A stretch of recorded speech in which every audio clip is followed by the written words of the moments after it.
And welcome back, ladies and gentlemen. This is Insight on Business. My name is Michael Libbie. It's all powered by our advertising agency, Insight Advertising, Marketing and Communications, brought to us by our good friends at Fuerza. Fuerza, tax and accounting professionals that'll work hard for your business until the cows come home. And also Bike World, the store that supports the sport in Ames, West Des Moines, and in Urbandale. Bike World.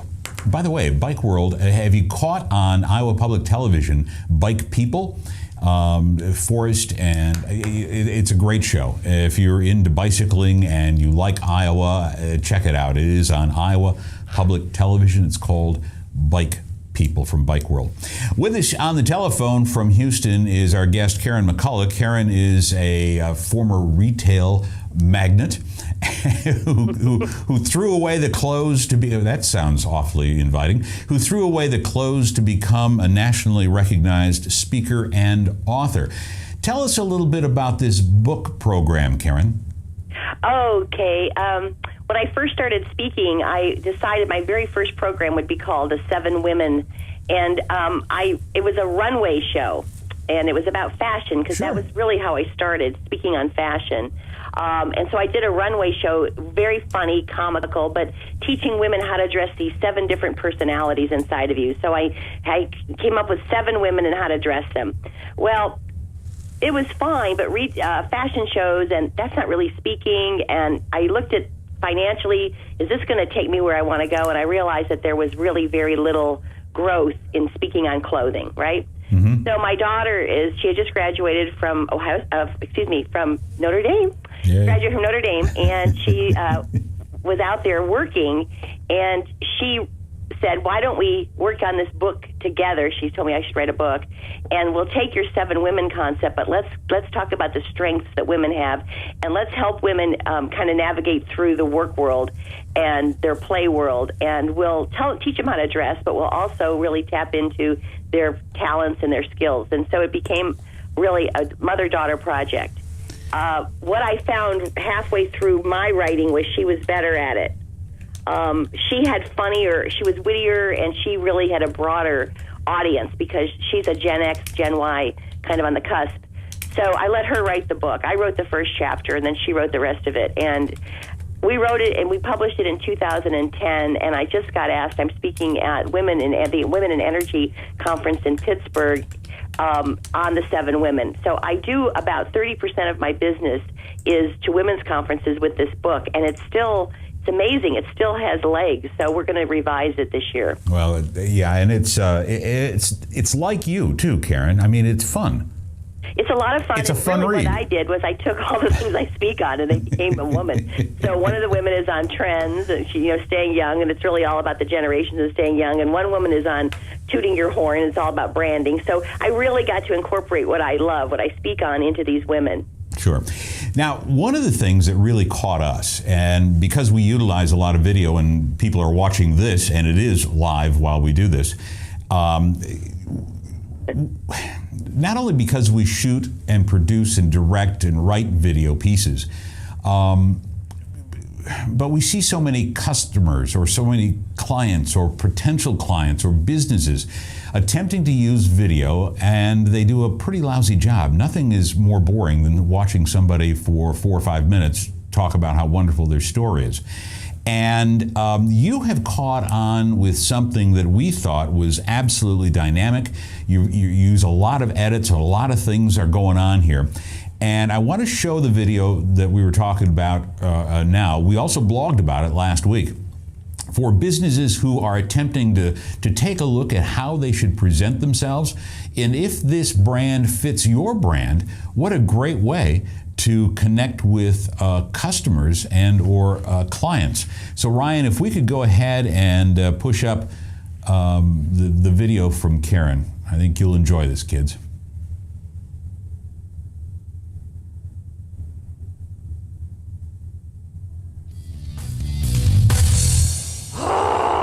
What's wrong with this? Come on. Doesn't technology drive you crazy sometimes? Yeah, I'm always complaining about technology. I complain to a Gen Y. I have to tell you the story. I work a lot with a Gen Y, Crystal Washington. Some of you have already met Crystal. And we started doing these programs on social tunities, teaching people about how to use social networks in your business. And we had to use a lot of technology. And I would get really, really nervous. Like, is the technology gonna work? I would get to the event early. We would try it 45 times. And she would say, just calm down. If it doesn't work, we'll try something else. And so, back in the day when we were doing it in front of people, I did calm down until we did the webinars. And I was back in my office and she was in her office and I was all alone. There was no Crystal there. And I would worry, like, is this gonna work? Is my mic working? And finally she said to me, here's the deal, Karen, with technology. Sometimes it's gonna fail. Sometimes you're gonna totally blow an entire webinar. But people are understanding.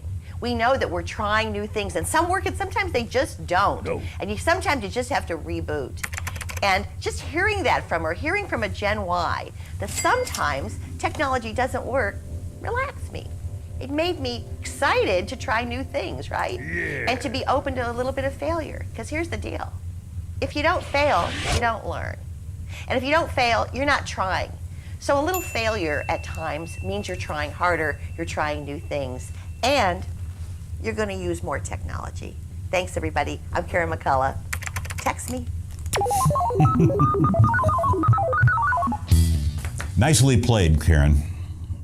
Nicely played. So, what I wanted, there's a couple of moving parts here that I wanted to talk about. And I think that this is a stellar example. First of all, the video is short, which is fun.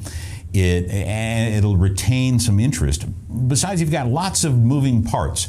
How long did it take you to figure out that adding great edits and all kinds of sounds and doing different things with a green screen would work well? Well, I study it. And I see really bad video out there. I see people with a little camera in their office and, it's kind of going up their nose. You're looking at I see bad video. And I decided that if I was going to do this, I was going to do it right, and we wanted to make it funny. The first few that we did were more because in the beginning I said, well, let's put up my PowerPoint. I have a Mac. Let's put up some of my slides behind me. And I work with my videographer. I put all of my money into him. Sure. So, I do a lot of things myself now, so I can afford him. He's fabulous.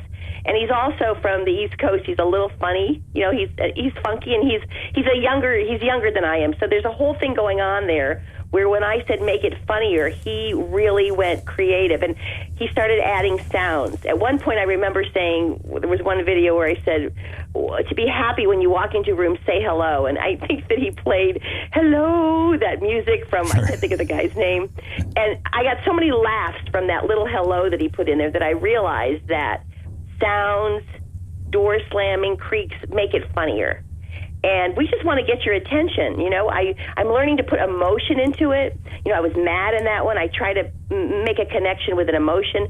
So I really think about how am I going to capture that viewer for a minute and a half to 2 minutes. Yeah, and the other thing that I think is, so you've used sound, you've used the green screen, yes. You have all kinds of fly-ins. You relate to, in that particular video, across the board relative to age groups, which I think is very smart.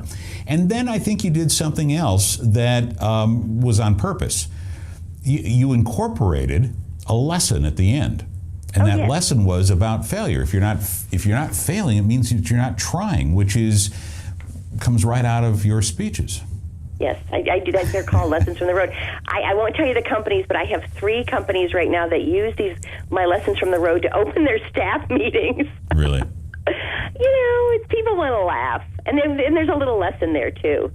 But it's working. Yeah. So I'm excited about this. Well, we are too, and when we conclude our broadcast today, you and I are going to have a conversation. Okay. Okay. Karen McCullough, ladies and gentlemen, thank you. Oh, by the way, you're going to be up here in Des Moines, I understand. What's going on? What's going on? There, I'm doing a speaker showcase for Midwest Speakers Bureau on the 20th, on Tuesday the 20th, at the Iowa Event Center. Yay. And we love that. Now, tell us about marketing yourself through a speakers bureau. Bureaus? Yeah. Or more importantly, who goes to these showcases, these speaker showcases? People who have to put on meetings. People who, now we're event planners, But a lot of times it's just people in a company or an organization that want to put on a conference, and they really want to bring in a speaker that's good enough. You know, you can really make mistakes with speakers. You know, you go, ooh, who brought that speaker in? So you want to hear them and get a sampling. And so this gives people an opportunity to hear. Angela is going to have, I think, 10 speakers that day, coming from all over the country to speak. So so these are truncated speeches, or the whole thing? We get 15 minutes. Okay, right. Do your best. Very nice. Well, Karen, I look forward to seeing you when you come up to the great city of Des Moines here in Iowa, and we'll visit by phone a little bit later on today, and also in person. What's the date again on that? I'll be up there the 19th, 20th. We'll talk later. All right. So if you are an event planner, ladies and gentlemen, and you have any desire to learn more about this, how can they find out information about if there are event planners in this part of the country? Can they just go, or what? He does a 5-state radius right around there, Minneapolis, all the way over to the Dakotas. It's Speaker Now. SpeakerNow.com. Okay. SpeakerNow.com. You'll find out. Okay. Excellent. Thank you, Karen, for joining us today. We really do appreciate it. You've got a wonderful voice. Oh. Yeah, and a face for radio. Well, we'll put up the video of this so that you can actually see what we were talking about in a little bit. So. Yes, and I will send it to all my people. Very good. We appreciate it. Thanks so very much.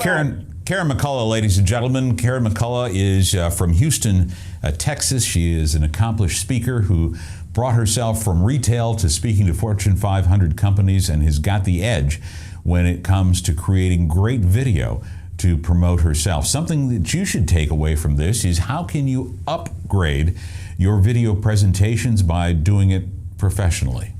If you don't know how, I got some people that might be able to help you.